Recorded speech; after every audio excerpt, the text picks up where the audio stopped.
In today's episode, I interview Ralph Ellis. Ralph Ellis is the author of many books, including Cleopatra to Christ, Jesus, King of Edessa, The Grail Cipher, and today's book of discussion, Mary Magdalene, Princess of Provence and the House of Orange. Did Mary Magdalene travel to Provence in France? Ralph Ellis follows the trail of mythology and reveals circumstantial evidence to suggest that she did, and that her presence there has left its mark on the region.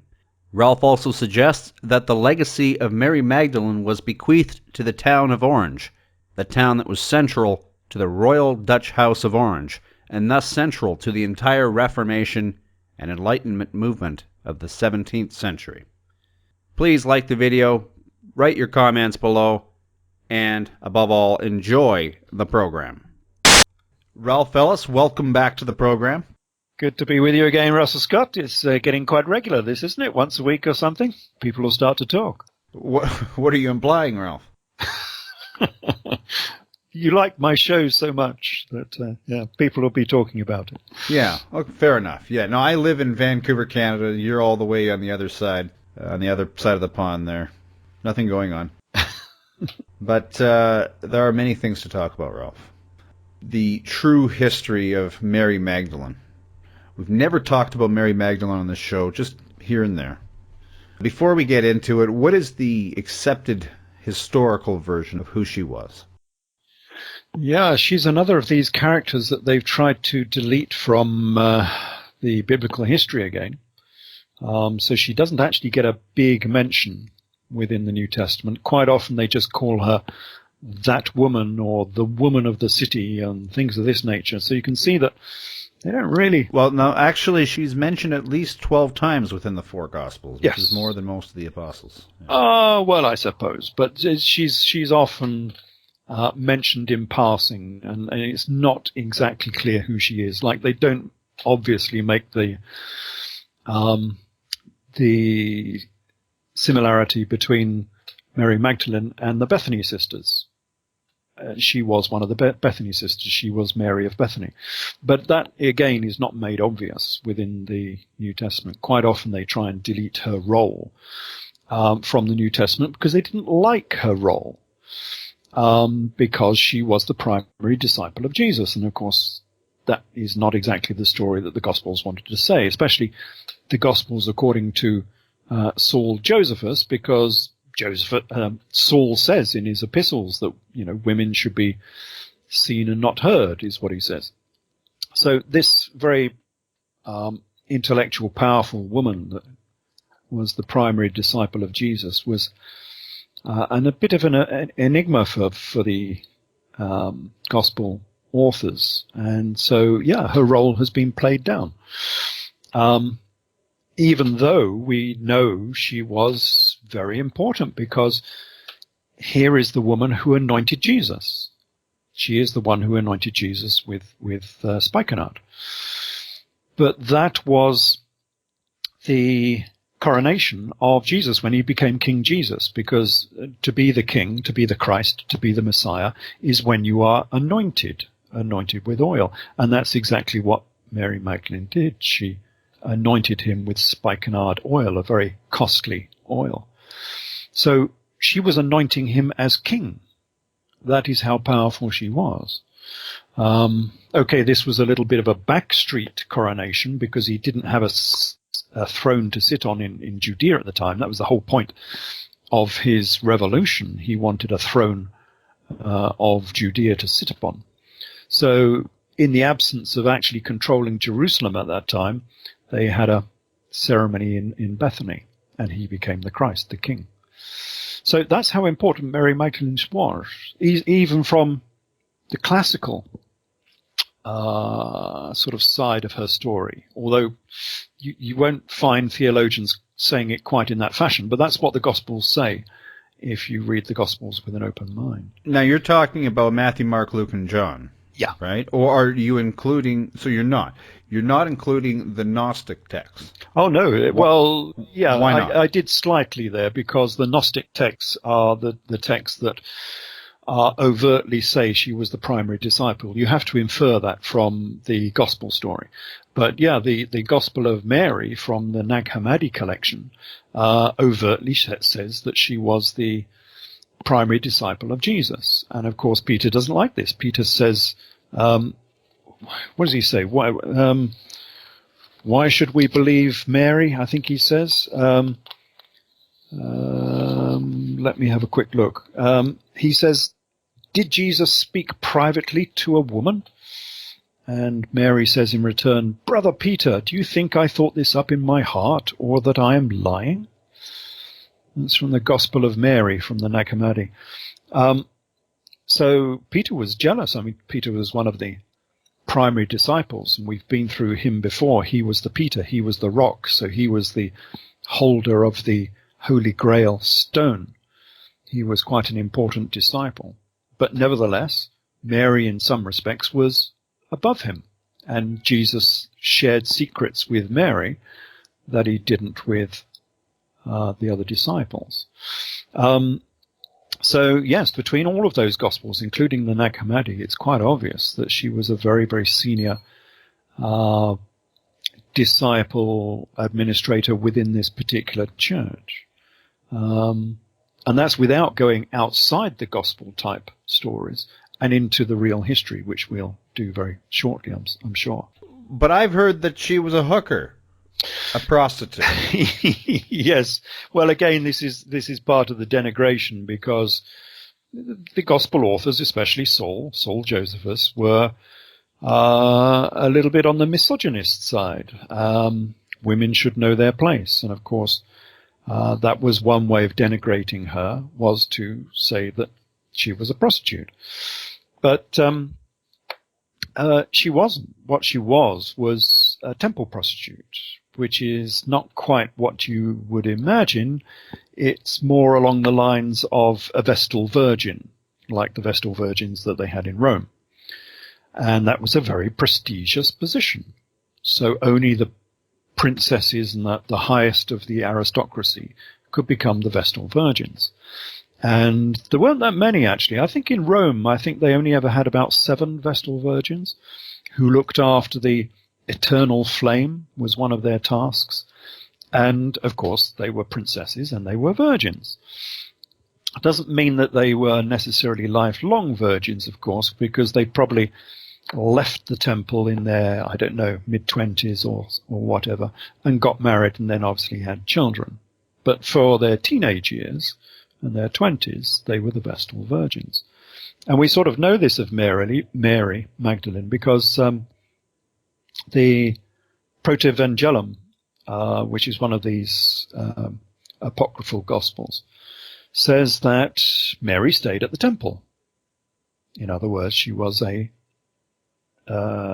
temple virgin. She was a Vestal Virgin. And she was very popular, and they actually had a lottery for who would marry her. And so the Joseph character was obviously an aristocrat, otherwise he could not have been in this lottery to get Mary the Virgin as his wife. And of course, when we come down to the next generation and we find that Mary Magdalene is being called a prostitute, it's based on the same reasoning as her mother, Mary the Virgin. So Mary Magdalene would have followed in the same footsteps. She would have been a Vestal Virgin at the temple again. And no doubt they had a lottery for who would marry Mary Magdalene as well. So, yes, this is what the biblical texts try to do all the time. If they don't like someone, they try to demonize them. So who did she marry? Did she marry Jesus Christ? Yeah, well, yes, we know that, not simply from the gospel stories. I mean, it's fairly obvious if you look through the gospel stories that she must have been the wife of Jesus. The way she acts and so on when Jesus comes to the house at Bethany. She sort of very much acts like the spouse, and her intimacy with Jesus in the Nag Hammadi Gospels, which not only have her as the primary disciples, but say that Jesus used to kiss her somewhere. We're not quite sure because that word has been deleted, but Jesus used to kiss her. It's fairly obvious even from those texts that she was the wife of Jesus. But it's even more obvious when we look at the research that I have done on this in my King Jesus trilogy, because I said a long time ago, this is back in 97 or something, in my first book, Jesus, Last of the Pharaohs, that Jesus had to be Jesus of Gamala. So I rebased the whole of the gospel story from the AD 30s into the AD 70s, where it makes a lot more sense. And then the Jesus character is actually there in the historical record, and he is called Jesus of Gamala, and he was the leader of the Jewish revolt. So that I established a long time ago. And then Eisenman came along, Professor Eisenman, and he did this great book on James, the brother of Jesus.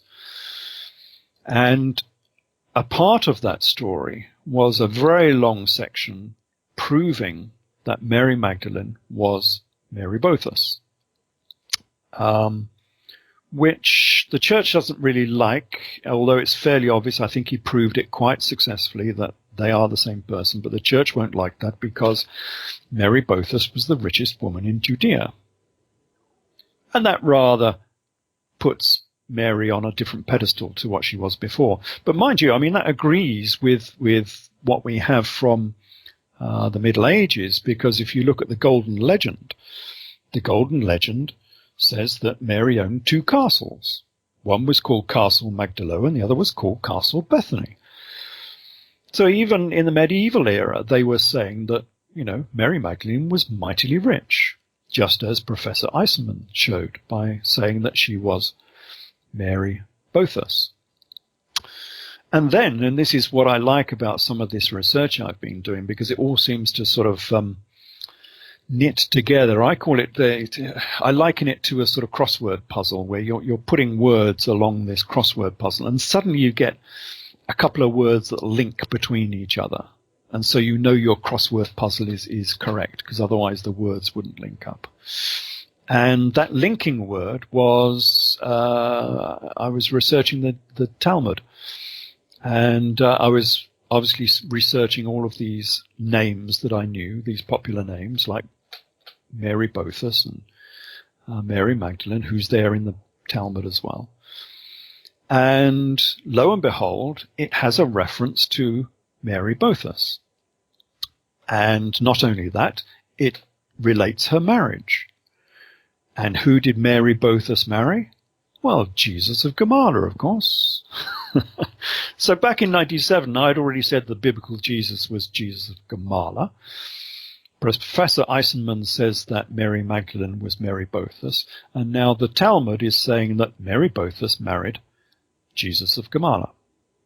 So yes, between all of that research, it is saying, very much so, that Jesus married Mary Magdalene. And actually the Talmud goes on to say that Jesus married Mary and Martha, so he married both Bethany sisters, not just one. And the reason for that was because he became the high priest of Jerusalem, which again, we can check with the Gospels, because Hebrews 7 says exactly the same, that Jesus became the high priest of Jerusalem. Which is a bit strange. It's one of these things they don't preach from the pulpit very much, because it rather undermines the story they've given you. They've given you this story about this pauper Prince of Peace who was a carpenter, and suddenly Hebrews 7 says that he was the high priest of Jerusalem. And you've got to think, hold on a minute. Bit of a disconnect there, chaps. How does a carpenter become the high priest of Jerusalem? Apart from being the king of the Jews and things like that, it's full of these great conundrums in the classical story that don't make any sense whatsoever. Yeah, he's born a king and he died a king. People are coming to bring him gold and yes, but in the meantime he was a carpenter. Yeah, but to make ends meet, he was pounding nails. Yeah. As you do, having just been given gold and frankincense and myrrh, you go back to the carpentry. So the classical story makes no sense whatsoever. But suddenly this new story starts to make sense, because these new people, these new characters, are rich and wealthy characters. For instance, we've just said that Mary Magdalene was the richest woman in Judea. Jesus was the high priest of Jerusalem, and the Talmud goes on to say that Jesus only became the high priest because she bribed the priesthood. So he wasn't allowed to become a priest because he was a Judite. He wasn't allowed, only Levites were allowed to be the high priest of Jerusalem. So he couldn't actually become the high priest.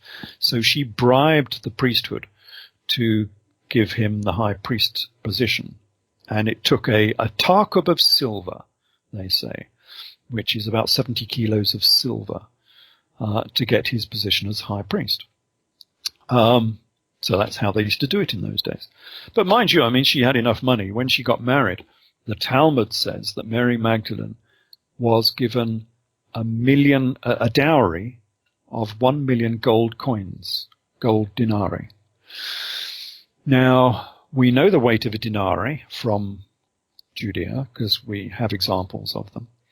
And so if you take 1 million gold denarii, it ends up with 7 tons of gold. And that was just her dowry. And I worked that out in gold value. It's about $280 million in gold value. But the gold value has slipped slightly over the years. And so it's not worth as much as it used to be. So I reworked it out in terms of the salary of a centurion, what they would be getting in the first century. And if you work it out on that route, then her dowry comes out at $20 billion just for her dowry. That's how rich she was. And that's not the family, of course. I mean, it depends how much they were thinking of giving to her, on her wedding day. If they gave her 5% of their wealth, then the family was worth about $400 billion in modern terms. That's how rich Mary Magdalene was, which is why the medieval tale about her is called the Golden Legend, and says she had 2 castles because, well, that's mere bagatelle for someone who's worth 400 billion. These were the richest people in Judea, and that changes the story. That's the story they don't want you to know about, because it's not the story they've sold to the gullible public. It's quite the opposite. What it means is these were very powerful people. These were powerful aristocrats. These were powerful kings and queens. And that was the big mystery. We've been through this before, so I won't talk about it too much, but that was the big mystery, because who on earth were these kings and queens if that's what the gospel story was talking about? And then I found them, obviously, within the monarchy of Edessa. And that's why I wrote the book, Jesus, King of Edessa, which identifies exactly where this monarchy came from. It came from Edessa. And they previously had been from Persia, which is why the Persian Magi came to Jesus when he was born with gold, frankincense, and myrrh, because he was half Persian. So this was the royal family of Mary Magdalene. There seems to be a lot of conflation with Mary of Bethany. Yes, they were the same. Not all religions see them as the same person. No, they don't. They don't all agree with that. But if you look at major sites like Chartres Cathedral, if you go to Chartres and look at the Mary window, you'll see that the Mary window has Mary Magdalene as Mary of Bethany. So according to quite a few of the denominations of the church, they were the same person. But they don't want Mary Magdalene to be Mary of Bethany, because Mary of Bethany is this sort of saintly figure. And Mary of Bethany is the woman who anointed Jesus with oil, and therefore is a great confidant of Jesus.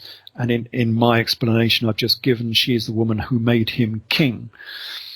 All of that doesn't fit very well with the prostitute slander that they've put upon the Mary Magdalene character. And so, yes, of course, they want to separate the two, which they've done for a long time. But as I say, major institutions like Chartres Cathedral say quite openly that Mary Magdalene and Mary Bethany were the same. And the gospel stories do as well. If you read them critically and compare the two Marys, it's quite obvious they are the same person. You know, it's interesting. A lot of people probably don't know that in the 1700s, there was a cult, the cult of Mary Magdalene.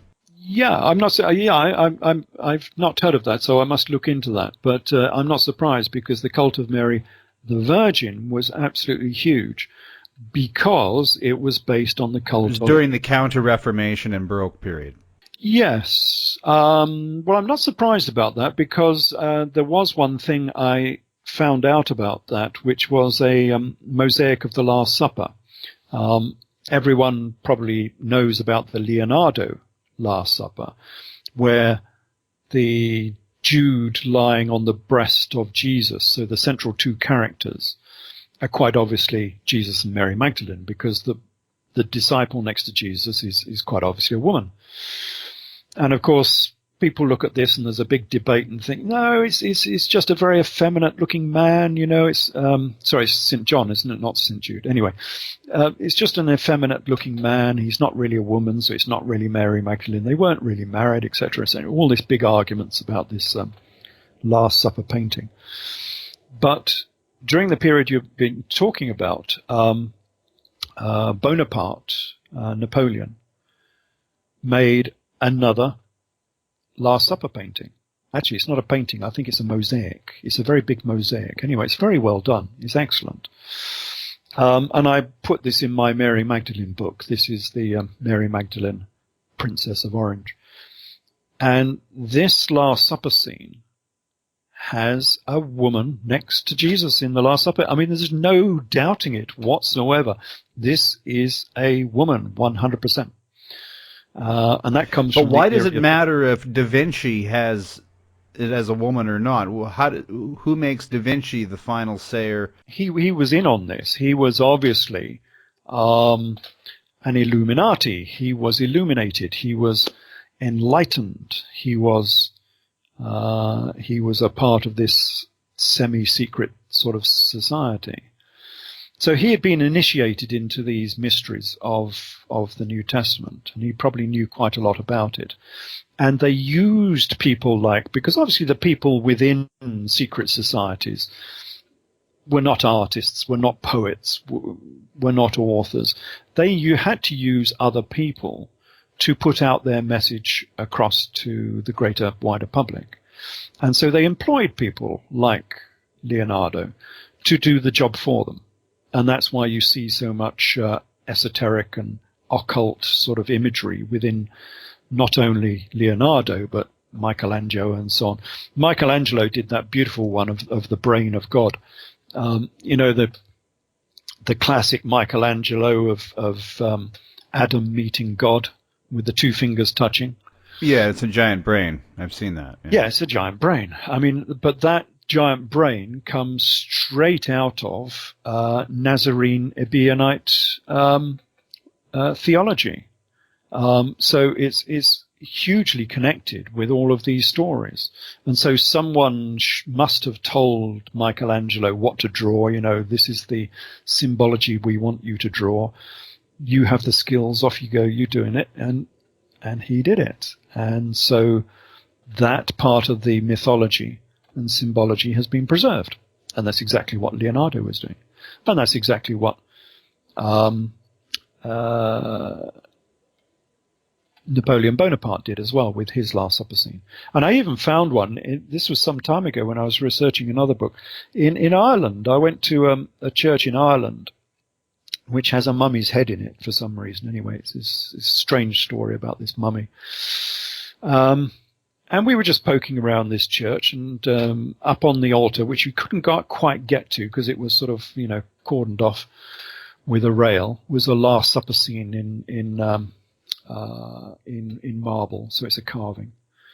And I was sitting there looking at this carving and thinking, that looks like a woman to me. So I got the camera and I got the zoom lens on the camera, zoomed in on this Last Supper scene. And there we go, in a Catholic cathedral in Ireland.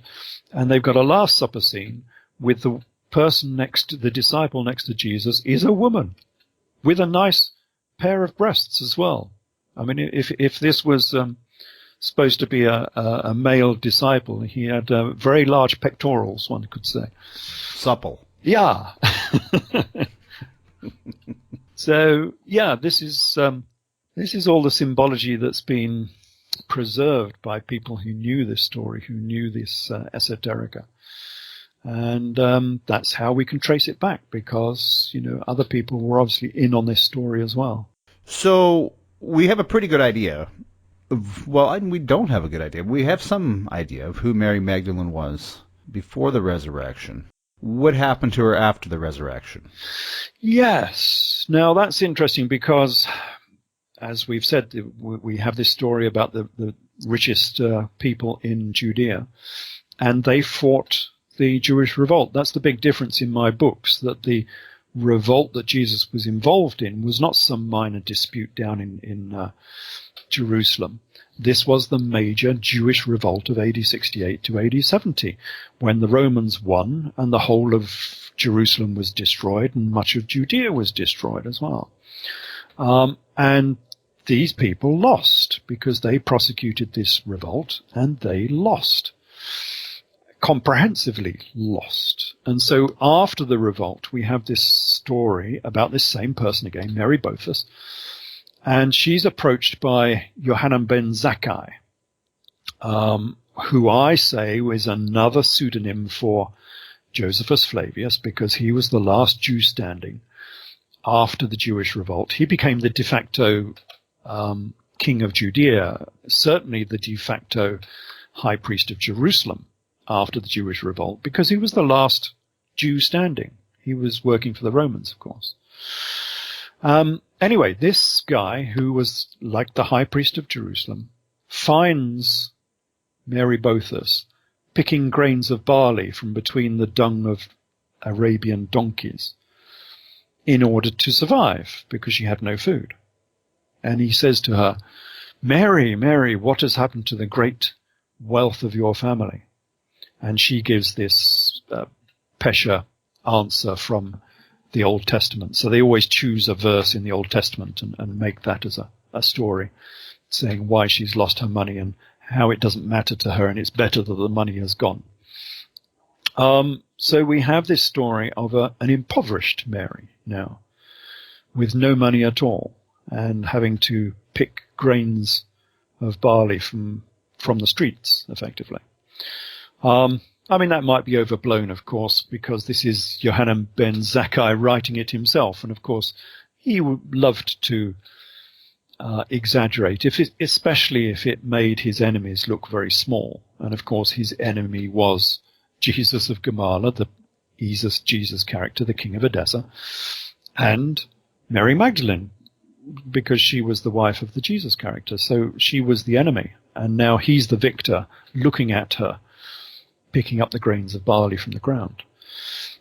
So he enjoyed this immensely, of course. But we have this impoverished Mary, and Jesus is sent off into exile, as it says in the books of Josephus. So he went to Rome initially, and then he went to England, where he was incarcerated in Fortress Diwa in Chester. But the women folk weren't, probably because they weren't a threat to Rome, because Rome was a patriarchal society, and you could only become the emperor if you were a man. And so the women to the Romans were not that important. They were to the Jews, because the genealogy in Judaism flows through the female line, not the male line. And so to the Jews, the women were actually more important. You could lose the Jesus character, but you can't really lose the Magdalene character. And so later, we have this only from later tradition. So there is nothing within the Gospel or the Talmud that says what happened to this Mary character. But from later tradition, it's said that she went across the Mediterranean to France.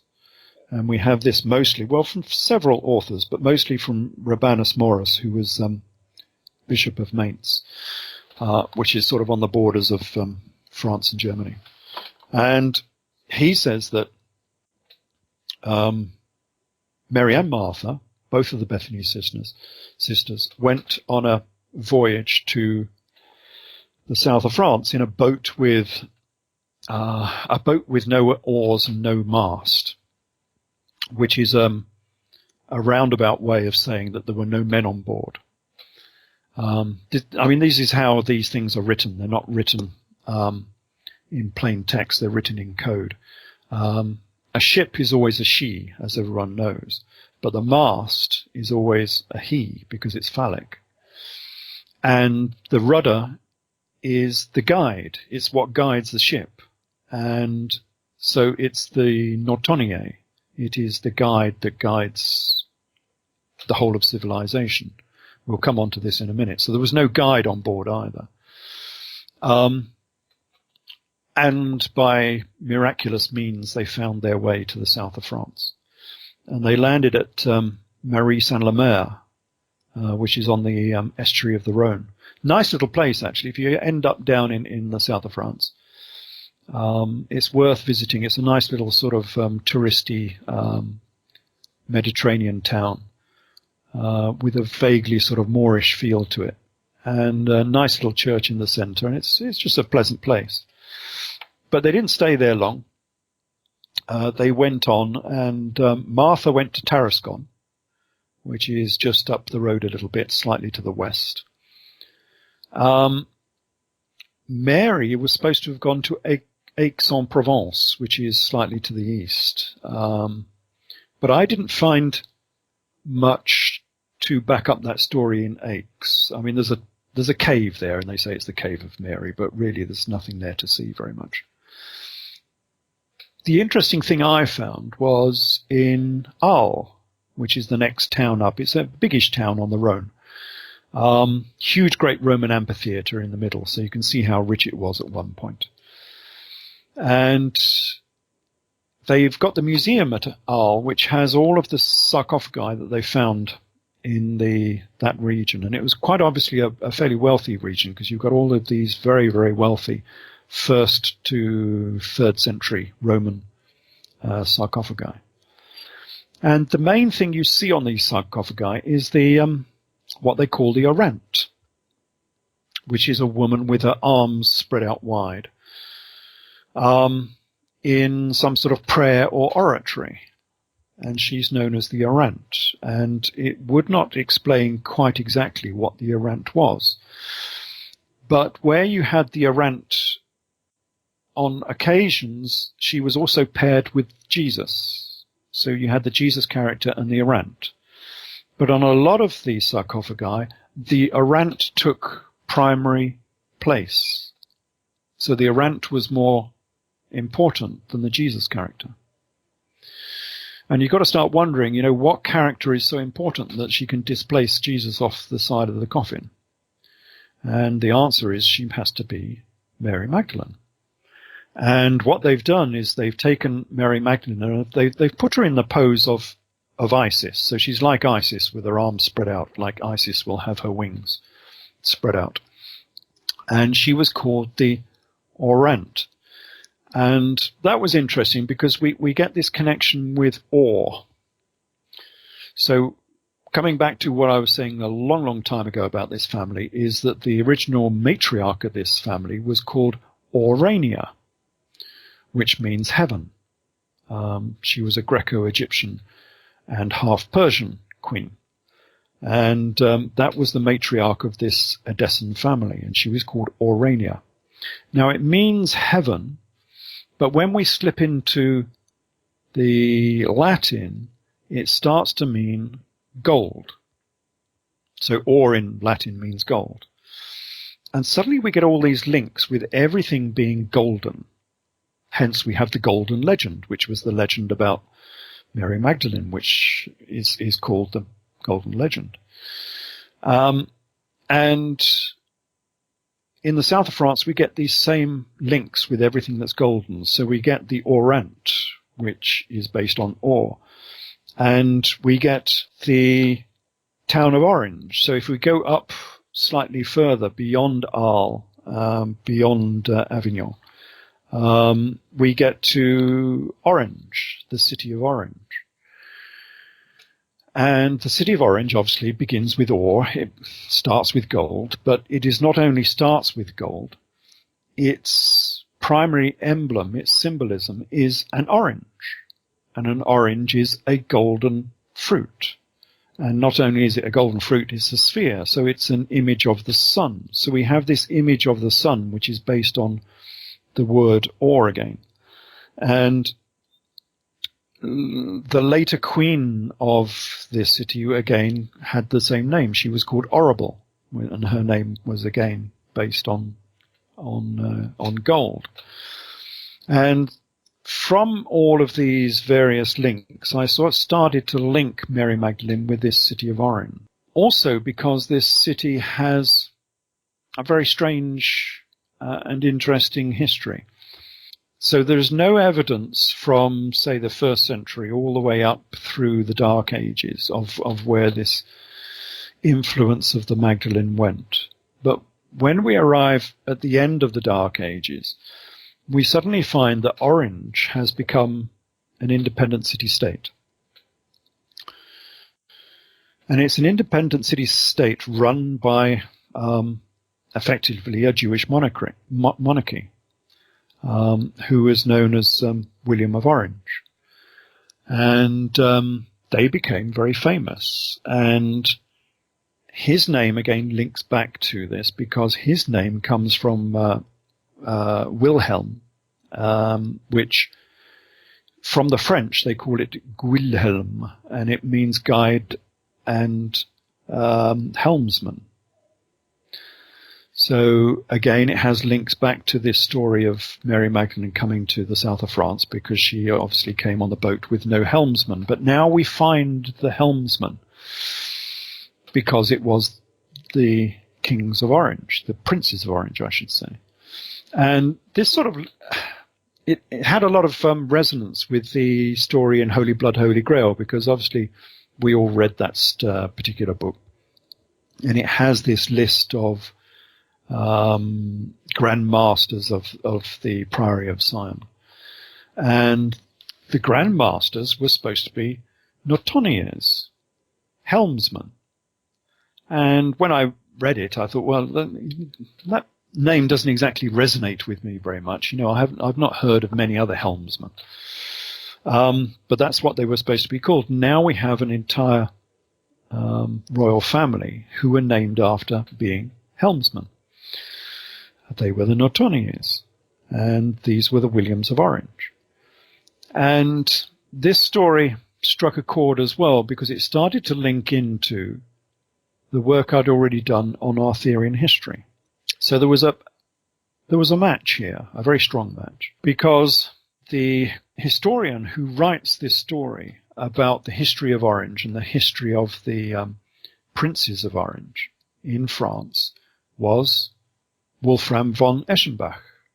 And as you know from our previous talks, it was Wolfram von Eschenbach who wrote one of the major books of Arthurian history. So he wrote Arthurian history, which I say is all about the Jesus character. That's how I've reinterpreted the Arthurian history. And now he's writing about the Princes of Orange. And the Princes of Orange have the same sort of connotations as the Arthurian story. They are portrayed in the same sort of manner as the Arthurian story. So we have this great literary link now between William of Orange and the Arthurian character, and both of these characters being strongly linked with the Jesus character from Edessa. And so it did seem there were great connections here with the city of Orange. And that became the sort of next sort of focus within this book on Mary Magdalene. So we moved on a little bit from the history of the Magdalene and her life into the legacy of the Magdalene and what she may have achieved by setting up a new monarchy within the south of France.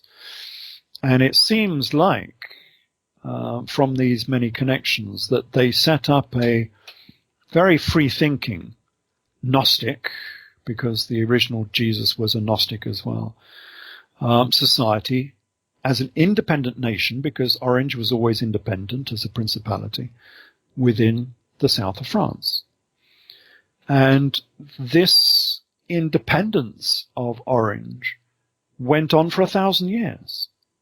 And so I follow its links up through the ages as being a very independent and intellectual sort of center for centuries, until we come on to the Reformation period. So I'm bringing the story really up to date here, which is nice in a way, because when you're writing all of this, people often say, why is this relevant to the modern era? We're talking about events hundreds of years ago, maybe thousands of years ago. Well, this is an example where it is relevant, because the legacy of Mary Magdalene has imprinted itself upon Orange in the south of France. And Orange became the pivotal center of the Reformation. And the Reformation was the great movement against the Catholic Church, which was being very despotic in the sort of late medieval period, and looking for freedom of thought, freedom of speech, essentially, and to curtail the massive power of the Catholic Church that the Catholic Church had over individuals and nations.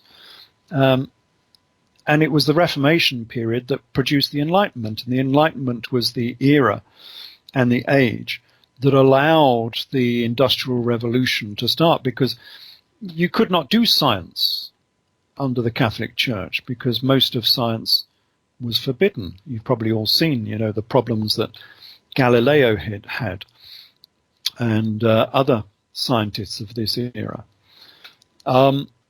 So the Industrial Revolution could not have happened under the control of the Catholic Church. So it was only the Reformation that gave us that.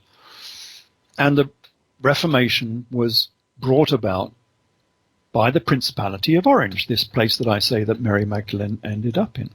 Because this very much persecuted city-state down in the south of France was so persecuted during the 16th century going on into the 17th century that its monarchy decamped and ended up in Holland. So you might think, the name William of Orange is familiar. Well, it's familiar because these kings ended up in Holland and became the kings of Holland, which is why now even today they're still called the Princes of Orange in Holland. And one of those kings, William III, became the King of England. So England ended up with a Dutch king who was Dutch, but his ancestry was from southern France. It was from Orange. That's why he was called the Prince of Orange. And he became the King of England, and he was fighting a battle against Louis XIV. So we had this almighty great battle within Europe between the Catholic states in the south and the Protestant states in the north for who was going to rule the whole of Europe. And this battle ended up in Ireland at the Battle of the Boyne. And even today, in Ireland, they will go on about the Battle of the Boyne and saying how it was the English being so beastly to the Irish. Had nothing to do with England at all. This was a grand European battle. So on the northern side, we had the Prince of Orange, who was nominally the King of England, but he was obviously Dutch. And his troops came from Scandinavia and the Dutch Blue Guard, and he had the Germans with him and various other troops. And on the south, the southern side of the Boyne River, the king they were fighting was an English king. I think it was James II, if I remember correctly. And his troops were French. So you can see this wasn't a battle for Ireland at all. It was nothing to do with it. The difference was that the northern troops were Protestant and the southern troops were Catholic. And that was the essence of this particular battle. and the northern troops won, and so the Protestant faith became established. The Catholic troops retreated down into the Mediterranean, which is why you have Catholicism still down in the south of Europe, and all of the northern states are Protestant. And it was that brought about the Industrial Revolution. So that is why these history books are important, because they raise their ugly head again every now and then. And this was one of those occasions when it became a pivotal moment in the history of Europe. You know, which way do we go? And as it was, we ended up with Protestant leadership in the north of Europe, and that's why we had the Industrial Revolution. It's not coincidental that the Industrial Revolution started in England and not in the south of Europe, because we were operating under a different system now. We were operating under an enlightened Protestant political system instead of a Catholic system. And that, I think, may have been brought about by the influences of Mary Magdalene. Because remember, when we were going back to our talk, we were talking about Jesus in Judea. One of the miracles he made was the turning of water into wine, which I demonstrated was a trick jug. It was actually a sort of parlor trick made by Hero of Alexandria, who was the foremost scientist and engineer of the first century. He was the sort of Leonardo da Vinci of the first century. And so if Jesus was using, this is King Jesus, of course, the wealthy aristocrat and monarch, if he was using one of these trick jugs from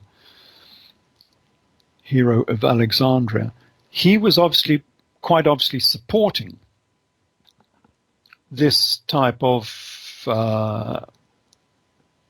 research and engineering and science, in the same way that the northern states of Italy were sponsoring Leonardo da Vinci and Michelangelo. It's the same thing. And to be sponsoring these sort of scientists to do their work, you have to be a free-thinking Gnostic yourself.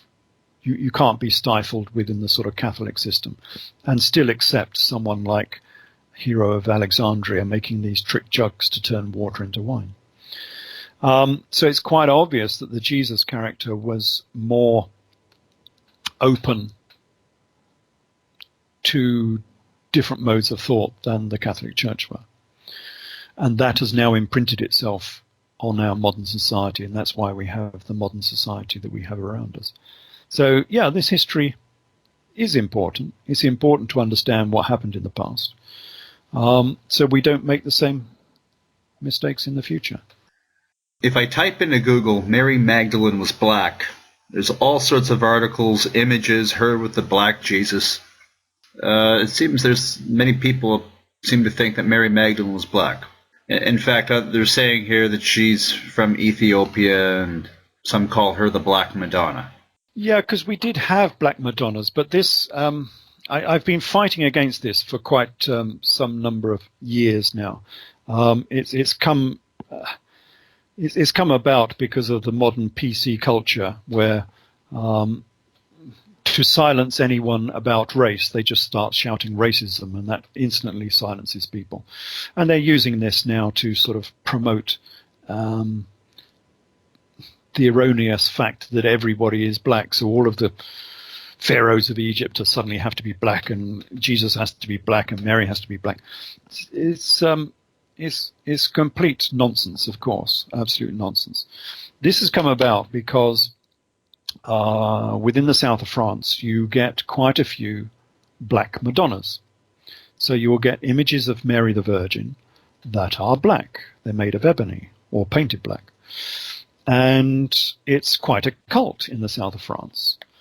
And the Egyptian maid, the maid who came with Mary Magdalene, so on this boat that ended up in Marie Saint-Lamar, they had what is called a maid sometimes, and sometimes she's called the daughter. But they don't like to say daughter too much because it infers, of course, that Mary Magdalene had a daughter. And her name was Sarah Kali. And Kali, again, means black. So the daughter of Mary Magdalene was black. But of course, this is not what it means.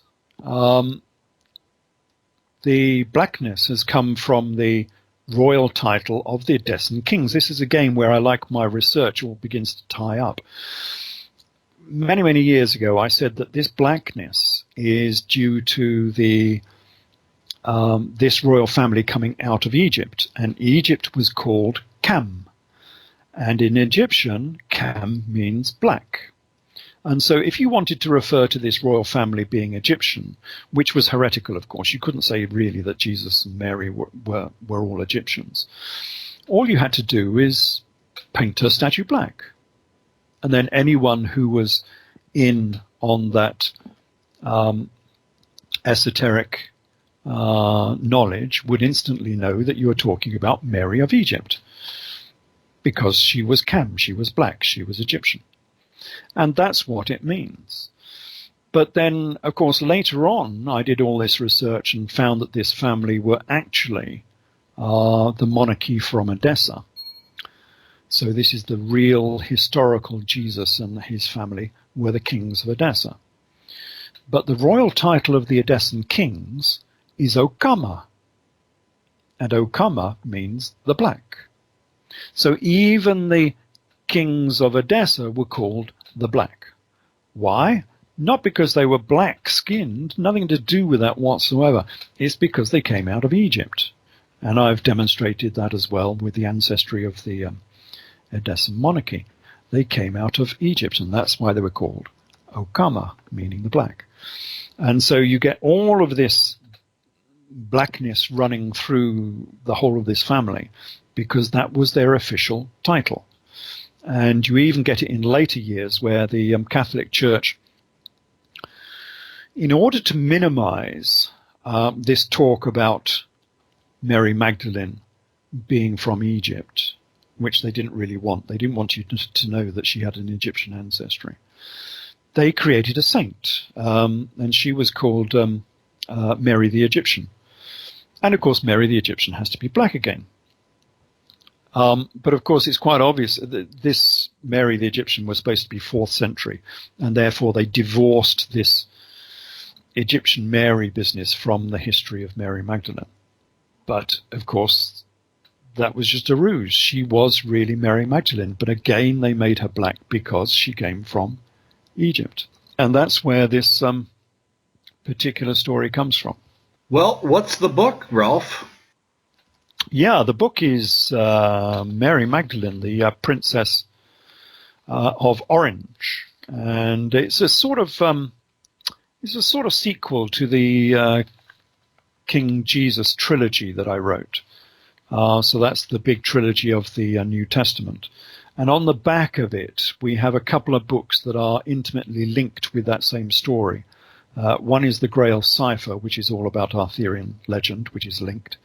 And the other one is Mary Magdalene story, Mary Magdalene, the Princess of Orange. So, yeah, it's an interesting read. It runs all the way through from the 1st century all the way up to the modern era. And the orange marches in Ireland, because they still march to the symbol of orange in Northern Ireland, of course. Well, we have only 2 more minutes, so I'll ask one more bonus question here. And actually, this is a review on Amazon.com. First half of the book is Ellis's usual insightful analysis of the gospel story. He traces the arrival of Mary's entourage and the unique role of orange, but then he lurches into a tirade against Islam, liberalism, and climate change that just goes on with no apparent connection to Mary Magdalene. I'd read a political book of his if he published it. He seems smart and well-read, but I resent having it smuggled into the Jesus trilogy. Well, I perhaps reasonable criticism, because it's not made quite so obvious in the prologue to this book that this book does run into modern era as well. But this is running into the ethos of the Mary Magdalene story that we were talking about before, about the Reformation, and whether we are beginning to lose the Reformation. So the Reformation was all about the freedom of thought, the freedom of speech. And suddenly we're beginning to lose, in my view, all of those freedoms that the Mary Magdalene story has given to the world. Suddenly, with the political correctness, suddenly you can't say what you want to say. Suddenly you can't research what you want to research. Suddenly we have Dark Age religions coming back into Europe, which we spent 100 years and 5 million lives trying to get rid of a Dark Age religion in Europe so we could have the Reformation, so we could have the Age of Enlightenment, so we could have the era of reason. And suddenly we're letting another Dark Age religion back into Europe. That is closely connected to the Magdalene story because it goes against everything that I think she was fighting for. And we better start waking up and realizing that before it is too late. We need to preserve the Enlightenment or to create another Enlightenment, because there are those amongst us who are no longer enlightened. And I think we've taken this so much for granted over the last, well, in Britain, 300 more years, that we've forgotten that sometimes you need to fight for your freedoms because they don't come for free. As the people in the Reformation found out, 25% of the population of Germany died for those freedoms during the Reformation. That's how bitter the struggle was over the 100 years of the 100 Years' War of Religion. So, is it unfair to smuggle that into a book about Mary Magdalene? Well, no, I don't think so, because I think this is what, as I say, this, the fundamental story of what this was all about, was the preservation of Gnosticism. And this is bringing that story up to date within the modern era, the struggle that we have against Islam, the struggle that we have against authoritarian science, which is being politically motivated instead of scientifically motivated. And I go through the reasons for saying that in this particular book. And I have to say that the book is fairly prescient in some respects. I've called the truth on this a long time before anyone else realized it. So I wrote about the problems with Islam back in 2006. This comes from long before anyone started talking about it in the recent era. How it will be a problem. And I wrote about the problems with the climate change business back in 2004. I mean, that's more than a decade before suddenly people have started to realize there are problems with the theory of man-made global warming, that it's not actually happening at present. And I wrote about that, 14 years ago, nearly 13 years ago. So the book is actually quite a fairly good prophecy on what's going to happen in the future. So, no, I think he's a bit unreasonable in that particular review, I think. Ralph, how can the audience get in touch with you, ask you questions directly? Of course, they can always put comments in our comments section. How do they get in touch with you directly? Are you on Twitter, Facebook? Yeah, so we have the website, which is edfu-books.com, edfu-books. There's no comments on there because it's just too difficult for me, but you can always drop comments on my Facebook site, which is Ralph Ellis 144, the 12 of the 12, and there's quite a few discussions there, so do drop in there and have a look. The books are available obviously on tablet and on Amazon and various places like that, and Adventures Unlimited. If you want to go to Adventures Unlimited, they have the paperback versions in America. But I'm just thinking for a moment, he might have run out of the Mary Magdalene books. I seem to remember a note about that. So you might have to go to Amazon for the for the paperback books. Always a great conversation, Ralph. Thank you very much.